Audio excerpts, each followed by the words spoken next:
Doble ang kinikita ng mga magsasaka sa bayan ng Mama Sapano sa Maguindanao del Sur.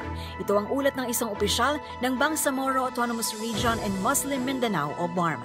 Ang naturang bayan na dating pinangyayarihan ng kaguluhan, ngayon isa ng lugar kung saan nakakapag-produce na ng bigas. At ayon kay Bangsamoro Transition Authority member Suharto Ambolodto, agad na sinuportahan ng isang maliit na kooperatiba ng mga magsasaka ang Food Security Program ni Pangulong Bongbong Marcos, kung saan doble na ang kinikita ng mga magsasaka sa pagbebenta ng palay o unhusked rice.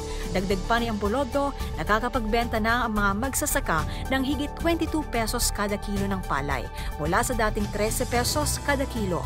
Dati anya, kumikita lamang ang mga magsasaka sa Mama Sapano ng 65,000 pesos kada ektarya.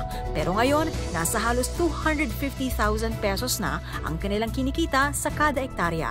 Ayon pa sa opisyal, ang inisyatibong ito ay suportado ng 601st Infantry Brigade at 6th Civil Military Battalion sa ilalim ng Central Mindanao. Samantala sa ilalim ng Marcos Administration, pinakamalaki ang naani ng Pilipinas na nasa 20 million metric tons ng palay noong 2023.